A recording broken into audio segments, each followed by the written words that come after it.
Oh, no. So when you look at the map of Africa, right, the Eastern DRC, like the Eastern Democratic Republic of Congo, it's like, man, that place just seems like perpetually troubled, you know? Yeah. For decades now, it's been this region just grappling with profound instability, and it seems like every time you look at it, Rwanda, their neighbor, well, their role is always under intense scrutiny. Definitely. It's complex, it's sensitive, its accusations met with strong denials. What's going on? You hit the nail on the head. And for anybody who's really trying to unpack this crisis, right, this enduring crisis, I think there's a really valuable resource out there now. It's called KAGAME and the DRC, the Failed Balkanization Agenda. And what makes this book so noteworthy is the level of research, the authoritative analysis it provides, on Rwanda's controversial role over the past 3 decades. Yeah, and the authors themselves, right, like they bring such a unique and powerful perspective to this whole thing, right? We've got Dr. Richard Kapend, a native of the DRC, and he's a senior lecturer in criminology and social statistics, so he brings that academic rigor. Absolutely. And then there's René C. Mugenzi, a Rwandan native, who's a prominent human rights activist and researcher, so you've got like that insider perspective as well. Their combined expertise really suggests, to me at least, that this book is going to be a very comprehensive and nuanced examination. Yes, yes, that's exactly right. And the core of our deep dive today is really to unpack the central argument of this book, the argument of this meticulously researched book. Right. And the authors are really trying to make the case that President Kagame has pursued a long-term agenda, we're talking 3 decades, to destabilize the Eastern DRC in particular. And what we need to do is explore the evidence that they present for this and, crucially, understand why they conclude that this Balkanization agenda hasn't worked. Okay, so Balkanization, it's a term, I think, that suggests a deliberate fracturing. The book, if I'm understanding it correctly, is saying that it's basically a strategic effort to break apart a sovereign state, into smaller, weaker pieces that can then be like more easily influenced or controlled by outside forces. And their argument is that this has been Kagame's goal, specifically for Eastern DRC. That's it. That's the core of it, yeah.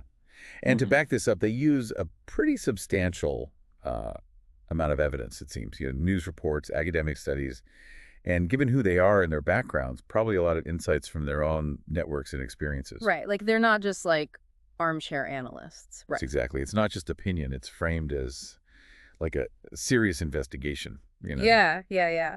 So as we kind of dig into the specifics of this whole analysis, what are the main things that run through the book? Like, where's the meat of their research and arguments?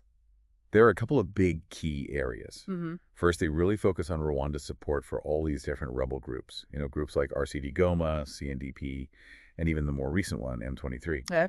They also look really closely at the economic side of things, like how Congo has all these incredibly valuable minerals like coltan, gold, tin stuff that's like super important for the global tech industry. Right. And then finally, they go into detail about how the international community and the region have responded to all of this, like what's worked, what hasn't. Okay, so let's start with this Balkanization agenda.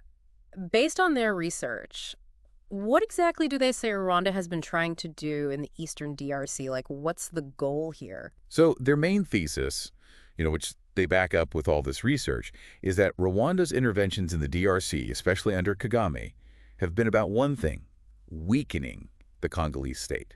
They say the end game was to create like a semi-autonomous region in eastern Congo, a region that would be under Rwanda's thumb. Wow. And they say there were 2 main reasons for this.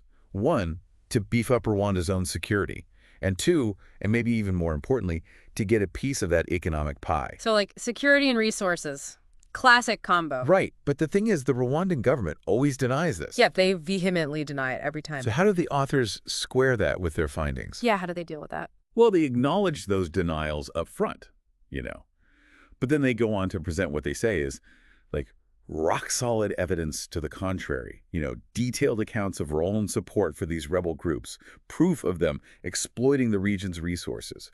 Basically, they're saying, look, the evidence speaks for itself, regardless of what they're saying publicly. It's like they're saying actions speak louder than words. Exactly. Okay, so this whole economic angle seems like, it's a big deal in their analysis. They talk about how resource-rich Eastern DRC, especially those Kivu provinces, and those minerals, right? Coltan, gold, tin. It's like the tech world's treasure chest over there.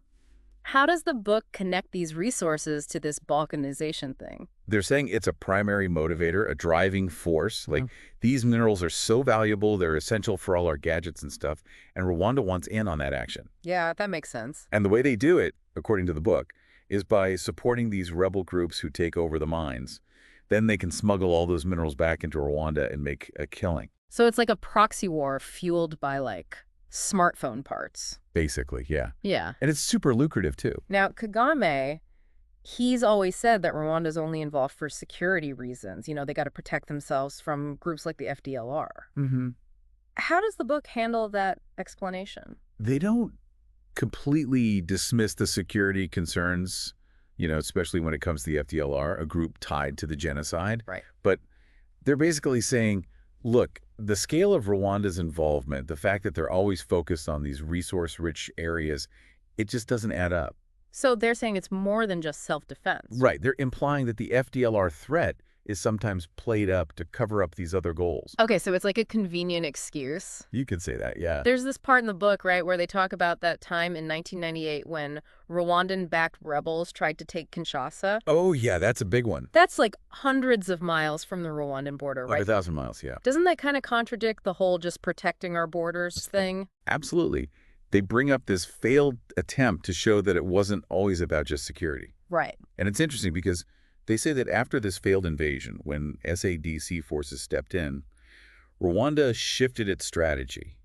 They started focusing on Eastern DRC, which was closer, and, full of those valuable resources. It's like they got pushed back and had to regroup, kind of. Exactly. Okay, so the DRC is massive, right? So controlling the whole thing would be a logistical nightmare. The total nightmare. So the book's saying that they switched to using these rebel groups to just stir things up in the East. That's right. It's all about creating instability, exerting influence, but without having to actually occupy all that territory. Yeah, that's way more manageable. Way more manageable. And it keeps the international community off their back a bit, too. Right, less risky than a full-blown invasion. Exactly. Let's get into these rebel groups, then. The book names a few. RCD Goma, CNDP, M23. What did each of them do in this whole scheme of things? All right, so first up, we've got the RCD Goma, the Rally for Congolese Democracy Goma. They were the main players during the Second Congo War back in the late 90s, early 2000s. Okay. And the book says they were basically puppets for Rwanda and Uganda. They were supposed to be this Congolese opposition movement, but in reality, they were helping Rwanda get their hands on those minerals and weaken Kabila's government. Kabila being the president at the time. Yeah, Laurent Désiré Kabila. He was the guy who initially kicked Mobutu out of power, but then he started trying to distance himself from Rwanda and Uganda. And they didn't like that, huh? Not one bit. So RCD Goma was their tool to keep him in check. So what happened to them? Well, in 2003, they got integrated into the transitional government. It was supposed to be this big step towards peace. Right. But the book argues that it actually helped Rwanda maintain its influence. The former RCD Goma leaders got important positions in the government, and their commanders still had control over a lot of fighters, especially in those mineral-rich provinces. So they were like embedded in the system. Exactly. Sneaky. Then, in 2006, this other group pops up, the CNDP. The National Congress for the Defense of the People, yeah. They were led by Laurent Nkunda. What's their story? Well, the book says they were basically Rwanda's new pet project. Another proxy group. Another one, yeah. They claimed they were protecting Tutsis in eastern Congo and, trying to control the mines. But the book emphasizes Nkunda's ties to the RPS. That's Kagame's party, right? Exactly. So the others are saying that this was just Rwanda continuing its whole strategy of controlling the East. Makes sense. But didn't things change in 2008? Didn't Nkunda get arrested in Rwanda? He did, yeah. International pressure was mounting. Relations between DRC and Rwanda kind of improved for a bit, and then Nkunda ended up under house arrest. So what happened to the CNDP? They started to fall apart. Their military power weakened. So problem solved, right? Not quite. The book makes it clear that the root causes, the instability, Rwanda's interests, they were still there, lurking under the surface. Like a simmering pot waiting to boil over again. Exactly. And that's where M23 comes in. Yeah, the movement of March 23. They're still causing trouble today. Oh, yeah. They're a major force. And the book describes them as a breakaway faction of the CNDP. So like CNDP 2.0. Kind of, yeah. They popped up in 2012, and quickly started racking up military victories. They even captured Goma for a bit, right? They did, yeah. And the book attributes this to, you guessed it, Rwandan support. Oh, really? They cite multiple UN reports that show Rwanda giving them weapons, training, logistics. The book also points out that a lot of these rebel leaders, guys like Jules Mutubusi, Bosco Ntaganda, they always end up in Rwanda when things get tough. So it's like a safe haven for them. It seems that way, yeah. This is starting to feel like a very well-coordinated operation. That's the impression the book gives, for sure. It wasn't about being loyal to any one group, but about supporting whoever was most useful at the time. Okay, so let's switch gears a bit and talk about the economic stuff. The book says that Rwanda's economic agenda is like the engine driving this whole thing. How does that actually work? All right, so picture this. You've got these rebel groups, right? Mm-hmm. And they're allegedly backed by Rwanda, often led by people with close ties to Rwanda. Okay. They take over these key mining areas in eastern Congo, and then they start smuggling all those valuable minerals, coltan, gold, tin, across the border into Rwanda. It's like a pipeline of conflict minerals. Yeah, exactly.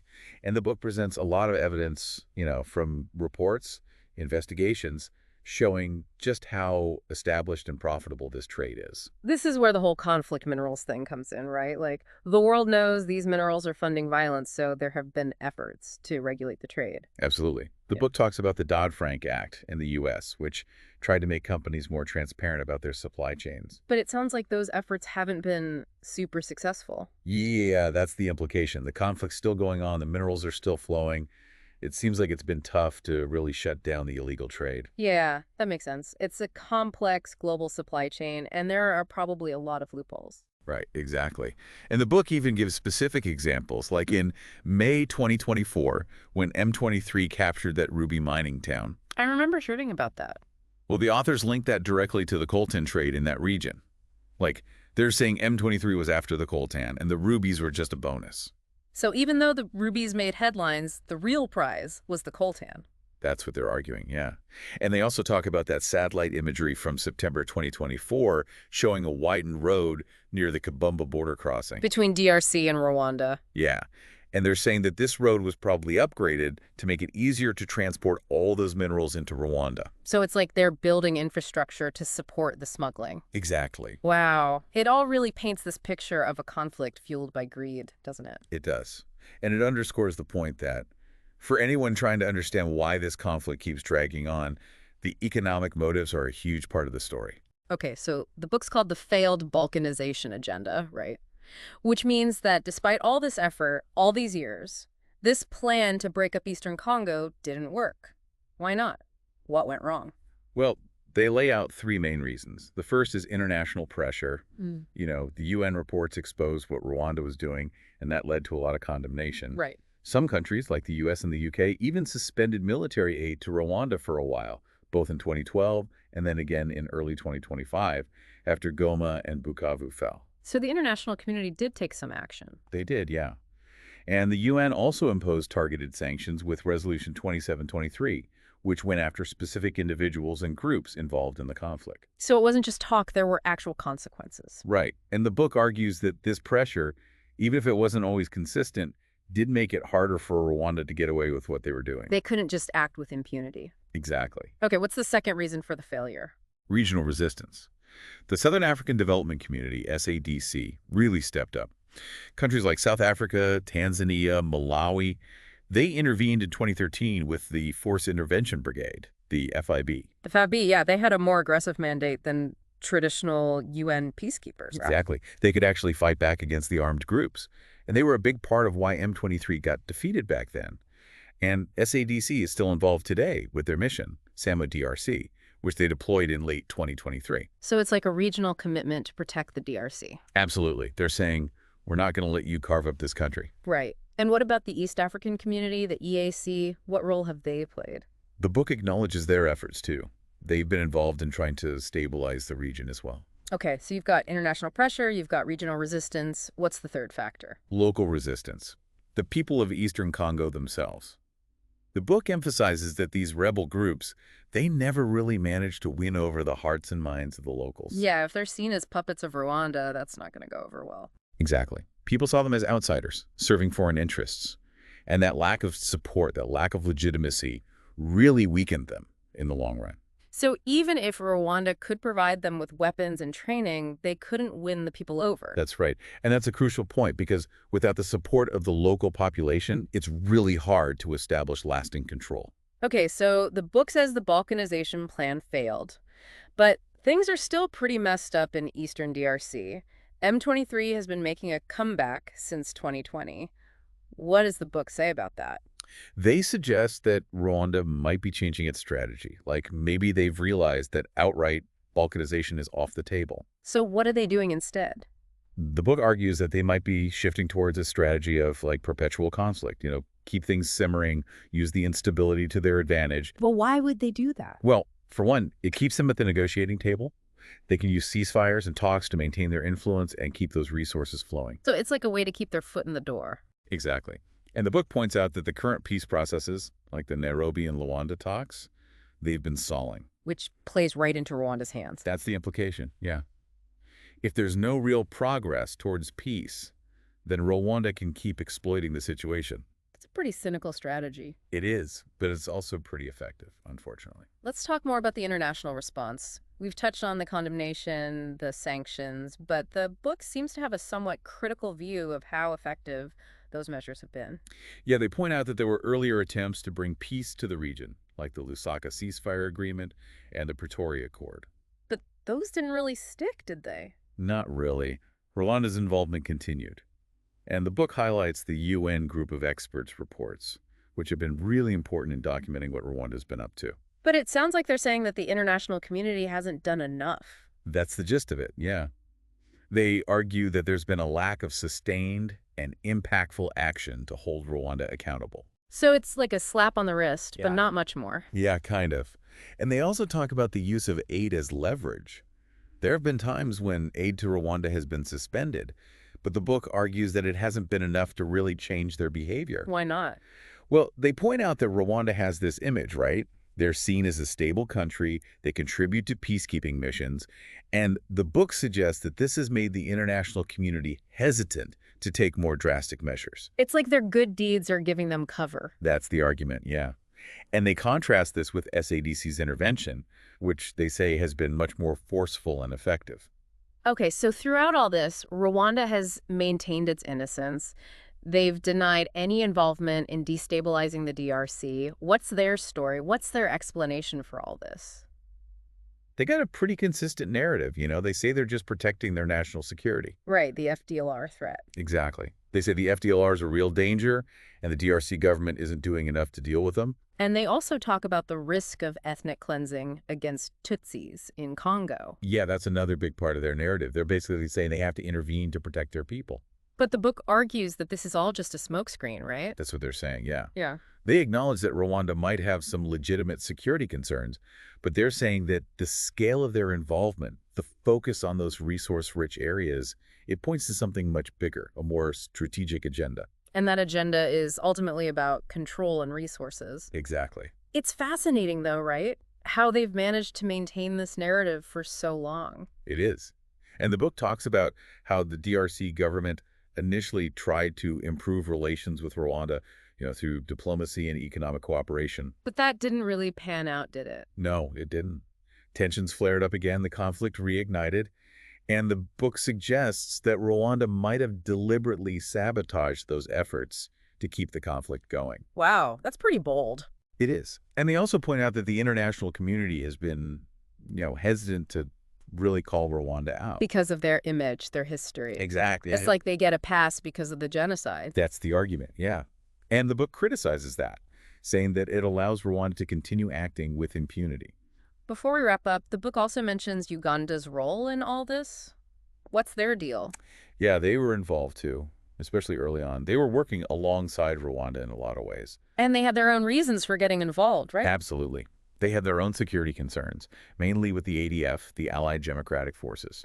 And they've also been accused of exploiting Congo's resources, haven't they? Oh, yeah, there have been a lot of accusations over the years. They've been accused of supporting groups like the MLC, the Movement for the Liberation of Congo. So it's like a whole other layer of complexity on top of everything else. Definitely. And the book presents Uganda's involvement as a separate but related issue with its own set of motives and goals. Okay, so let's bring it all together. What are the main takeaways from Kagame and the DRC, the failed Balkanization agenda? What are the key arguments they're making? Basically, they're arguing that Rwanda, under Kagame, has been trying to break up eastern Congo for the past 3 decades. And they've used these rebel groups as their tools. Exactly. RCD Goma, CNDP, M23. They've used them to create instability, control resources, and weaken the Congolese government. And the main motivation behind all this is economic, right? Those valuable minerals. That's a huge part of it, yeah. Rwanda has been profiting off of Congo's resources for years. But their plan ultimately failed. It did. And the book points to 3 main reasons: international pressure, regional resistance, and the fact that they couldn't win over the local population. So it's like a combination of external and internal factors. Exactly. But even though the Balkanization plan failed, the conflict's still going on. Right. And the book suggests that Rwanda might be adapting its strategy, focusing on prolonging the conflict rather than trying to break up the country outright. It's a really sobering analysis, isn't it? It is, and it really highlights the challenges of achieving lasting peace in a region like this, where there are so many competing interests and so much history. Yeah, and it also shows the limits of international intervention. Like, the world knows what's happening, but it's been tough to stop it. That's a key point. Yeah. And it raises questions about, the effectiveness of sanctions, the role of peacekeeping missions, and the whole concept of international justice. A lot to think about. It is. And I think that's one of the strengths of this book. It really makes you grapple with these complex issues and challenges some of our assumptions about how the world works. And it highlights the human cost of all this, too. Yeah. The people of Eastern Congo have been suffering for decades because of this conflict. Absolutely. Their lives have been turned upside down, and they've been caught in the crossfire of these competing interests. It's a tragedy. It really is. And it's something that we shouldn't forget about. No, we shouldn't. And that's why I think this book is so important. It sheds light on a really dark chapter in history, and hopefully will contribute to a more informed and nuanced discussion about how to move forward. Yeah, I agree. It's a must-read for anyone who wants to understand what's going on in the Great Lakes region. Absolutely. Well, this has been a really eye-opening deep dive. Thank you for sharing your expertise and insights. It's been my pleasure. And for our listeners, if you want to learn more about this incredibly complex and important topic, I highly recommend checking out Kagame and the DRC, the failed Balkanization agenda. It's a deeply researched and thought-provoking analysis that will definitely leave you with a lot to ponder. And, even if you think you have a grasp on this whole situation, this book will offer some new insights and perspectives. Definitely. It's a reminder that things are rarely as simple as they seem. That's for sure. Well, that's all the time we have for today. Thanks for tuning in to the Deep Dive. Thanks, everyone. We'll see you next time for another deep dive into a fascinating and complex topic. See you then.